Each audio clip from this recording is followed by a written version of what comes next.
Tech startups seem to be everywhere nowadays. Wherever you look, they're providing solutions to problems you never knew you had.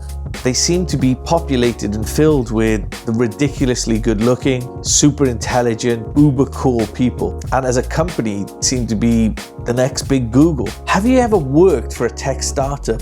Speak to a few of your friends who have, and I guarantee every positive experience, there are twice as many negative experiences. Why do we think that is? Half the time companies don't pay on time, their cash flow is limited, forcing staff to work extra hours, long hours, no pay. It's part of the culture here, unfortunately. But what you don't know is, a lot of the time, big companies, corporates own these smaller companies, these startups, trying to get a foot in this disruptive space. One, to sniff out the talent, but also to put products onto the market that they couldn't do as a large corporate. Why are people having such bad experiences with tech startups? Well, 9 times out of 10, people just haven't done their due diligence, as you would with any company, if I'm perfectly honest.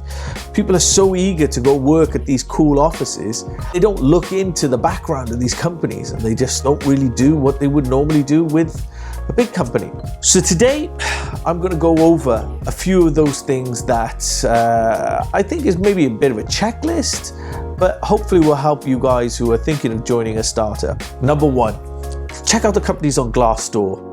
Or sites like Glassdoor, that give you reviews and feedback from people who've actually worked there. Any other site that, reviews these startups in your sector, whatever it may be. Speak to people who've worked there. Get the inside information as much as possible. It's not going to give you the full picture, but it'll give you an idea. 9 times out of 10, you will get a good feel of the type of environment and culture they have there. It won't give you the full picture, and sometimes it can be misleading, but it can definitely help point you in the right direction. Look for early warning signals, people.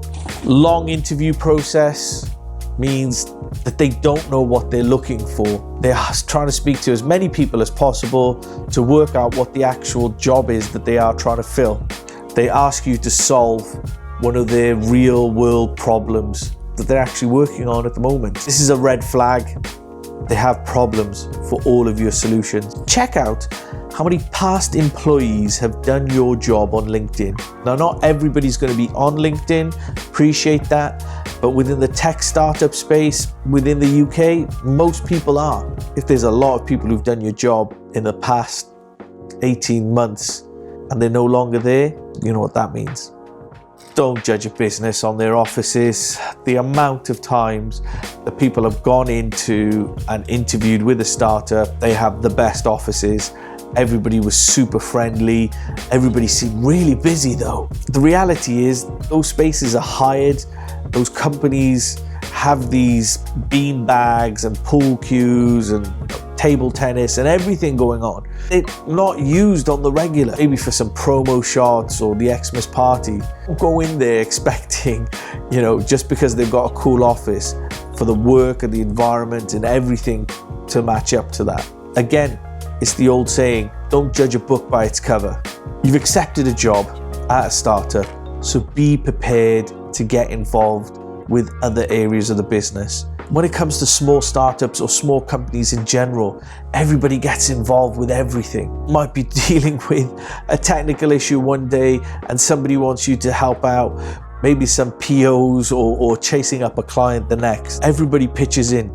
Work outside of your comfort zone. You could look at that as a good thing or maybe a bad thing. It's down to your perspective on it. Make sure you're 100% happy with your contract. Make sure you read through it and there's nothing in there that may catch you out later, like a 3-month notice period. I mean, people still do these things. I don't know why. It's anti-competitive if you're asking me, but whatever. Remember, these small startups don't have a HR department, so when you have an issue, you're going to have to take it up with a company who is usually a colleague with yourself. So make sure everything that you have or you want to discuss, you have in black and white and in writing. So if they're asking you to work an extra 5, 10, 15, 50 hours a week, make sure that there's a value of what you should be getting paid for that overtime, and that is agreed before you go any further, because you could find yourself in some serious hot water if this keeps happening week on week, month on month, and before you know it, you're working 24/7. So I hope this video helped out. It's a little bit hit or miss from my side, I know, with the videos recently, so I'm gonna try and stay on top of this. Our marketing manager has told me that I need to be putting out at least 1 or 2 videos a week, so I'm gonna try my hardest. I really appreciate the likes, the shares, the comments. They do help. Agree, disagree, let me know in the comments below.